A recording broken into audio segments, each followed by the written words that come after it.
안녕하세요. 건대남입니다. 여러분들은 혹시 병 중에 가장 무서운 병은 뭘까 하고 생각해 보신 적이 있으신가요?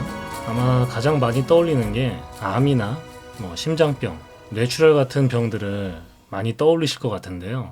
저는 예전에는 암에 걸리는 게 가장 두려웠습니다. TV에 보면 암에 걸린 유명인들이 굉장히 고통스러워하고 또 그 주변 사람들은 슬퍼하고 그렇게 얼마 안가 사망했다는 소식을 들을 때면 절대로 암에 걸리면 안 되겠구나.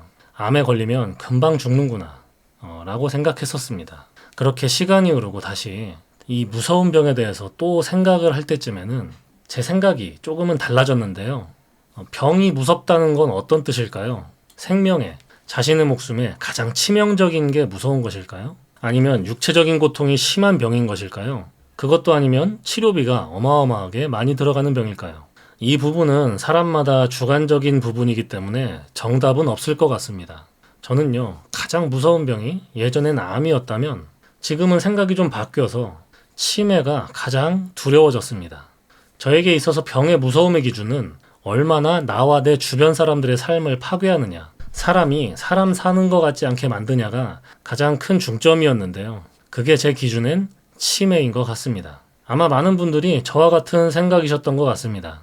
60대 이상 노년층을 대상으로 한 통계에서 살펴보면 가장 무서워하는 질병으로 치매가 손꼽혔는데요. 많은 사람들이 무서워하는 이 치매는 왜 오고 또 어떻게 예방하는지 오늘은 이 치매에 대해서 한번 이야기해 보려 합니다. 암의 사망률이 압도적으로 높은데 암보다 치매를 두려워하는 이유는 무엇일까요? 이 치매라는 것은 서서히 올 수도 혹은 갑자기 올 수도 있는데요. 이 두 종류의 유형 모두 결국에는 이 치매에 걸리면 자기 자신이 아니게 되어버리는 게 가장 두려운 부분이 아닌가 싶습니다. 설문에도 보면은 가족이나 내 주변에 피해가 갈까봐 두렵다는 내용이 가장 많았는데요. 이 알츠하이머 치매는 점점 기억들이 사라져가고 소중한 사람의 얼굴도 잊어버리고 점점 유아퇴행하며 대소변도 못 가리게 되고 누군가의 보살핌 없이는 살아갈 수 없으며 결국에는 나 자신이 누구였는지조차 기억하지 못하게 되어버리게 되고요. 또 혈관성 치매는 어느 날 갑자기 뇌혈관이 막히거나 터져서 쓰러지게 되는데요. 중풍이라고도 하죠. 이 중풍이 크게 오게 되면 거동도 못하고 자기 주변을 정리할 시간조차 주지 않고 식물인간처럼 누워있다가 생을 마감하게 됩니다. 암 또한 무서운 병이지만 죽음이 가까워오면 암은 주변을 정리하고 자신의 삶을 마무리하며 가기 전까지 자기 자신의 생각을 유지하고 인간의 존엄성을 지키면서 떠난다는 점에서 치매와는 큰 차이가 있다고 할 수 있겠습니다. 가족 중에 치매 환자가 있는 분들의 이야기를 들어보면 정말 지옥이 따로 없을 정도라고 하는데요. 같이 살아온 그 시간들이 계속 생각나서 너무나 괴롭고 자신의 삶이 무엇인가에 의해 갉아먹히는 듯하다고도 말씀들을 하십니다. 이 치매 치료 비용 또한 1년에 평균 약 2,072만 원이 들어간다고 하는데요. 치매 환자의 평균 수명이 치매 진단으로부터 약 10년 정도라고 하니 평균 2억 원 정도 들어간다고 볼 수 있겠죠. 결코 만만치 않은 금액입니다. 그래서 자식들이 치매가 온 노부모를 모시다가 그 괴로움을 못 버티고 극단적인 선택을 하는 경우도 종종 볼 수 있습니다. 이렇게 본인을 포함하여 남겨진 가족들의 삶을 정신적, 육체적, 경제적으로 파괴하는 치매. 안타깝게도 이 치매는 한번 발병하면 치료가 불가능한 질병입니다. 시중에 있는 약제들은 치매의 진행 속도를 늦추거나 완화시켜주는 약들입니다. 무엇보다 예방이 가장 중요하겠는데요. 치매의 종류와 그 예방법에 대해 말씀드리겠습니다. 오늘 영상에서 말씀드리는 내용을 잘 기억하시면서 일상생활에 적용해 보시기 바랍니다. 도움이 되실 겁니다. 먼저 치매의 종류에 대해서 말씀드릴게요. 치매의 종류는 여러 가지가 있지만 가장 큰 비율을 차지하는 것은 알츠하이머 치매와 혈관성 치매로 나눌 수 있습니다. 가장 큰 비율을 차지하는 게 알츠하이머 치매고요. 두 번째는 혈관성 치매입니다. 알츠하이머 치매는요, 우리의 뇌는 뇌세포를 사용하면 그 부산물들, 이 찌꺼기들이 나오게 되는데요. 이때 베타 아밀로이드와 타우라는 이상 단백질이 뇌 속에 쌓이면서 뇌 속의 신경세포가 서서히 죽어가는 퇴행성 질환입니다. 퇴행성, 즉 서서히 나이를 먹을수록 계속 진행된다는 얘기인데요. 이 알츠하이머의 근본적인 원인을 밝히려고 다양한 연구들을 하고 있는데 아직 명확하게 이론적으로 설명할 수 있는 건 없는 상태입니다. 현재 추측하는 건 신경계의 노화, 유전적 요인, 환경적 요인 등 복합적으로 영향을 받는 질환이다 라고 말씀드릴 수 있겠습니다. 앞서 말씀드렸듯이 이 알츠하이머를 근본적으로 치료하는 치료제는 안타깝게도 현재까지는 없습니다. 인터넷에 치료제라고 개발 중인 약제들은 아직 임상실험 중이거나 상업화가 되지 않은 약물들입니다. 그래서 현재 병원에서 처방되는 약들은 이 알츠하이머의 증상을 약간 늦추거나 완화시켜주기 위해 나오는 약들입니다. 그래서 무엇보다 알츠하이머 치매는 예방이 중요하겠습니다.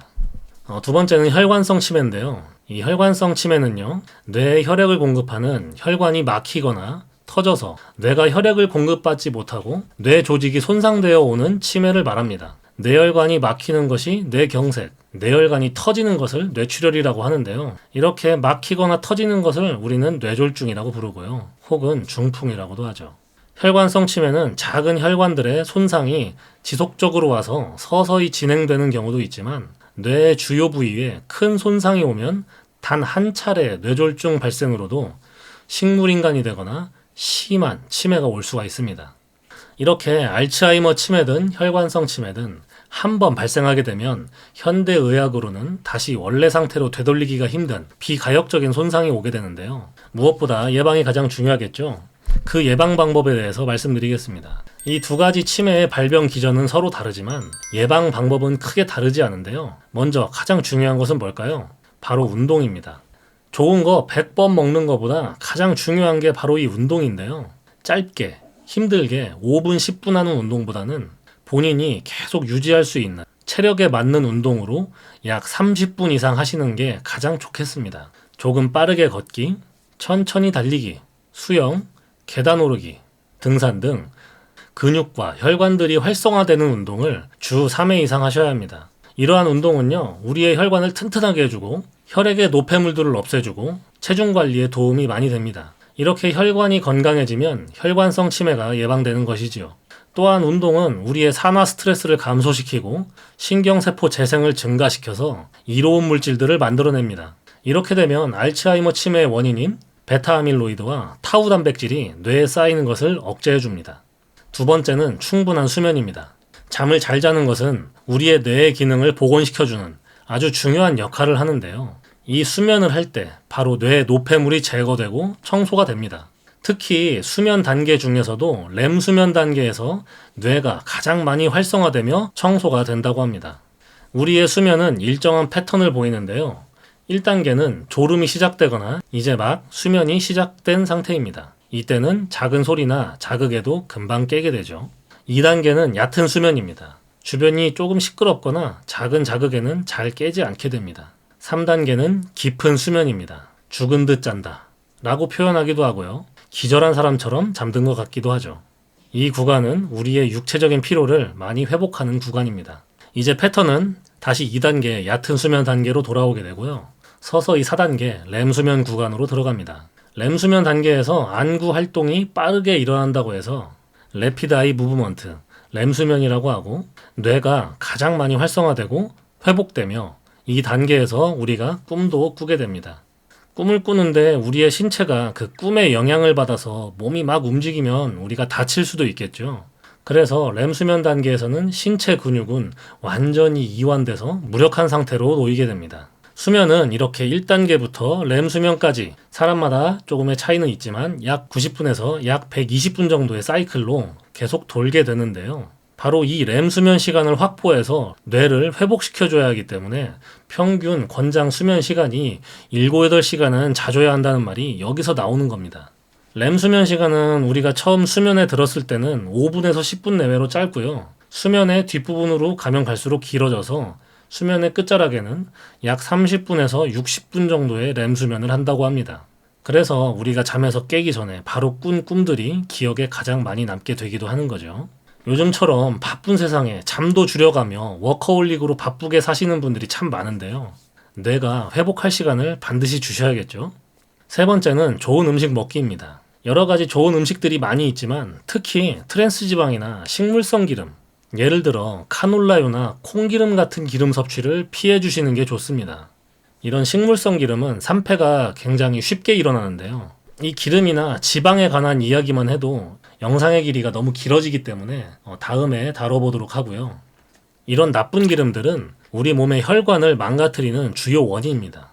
저는 등푸른 생선 섭취를 추천드리는데요. 등푸른 생선들은 좋은 단백질을 가지고 있고요. 특히 DHA와 EPA 같은 몸에 좋은 불포화 지방산이 많이 들어있어서 혈중 콜레스테롤 농도 조절에 좋고 동맥경화와 고혈압에 도움을 줍니다.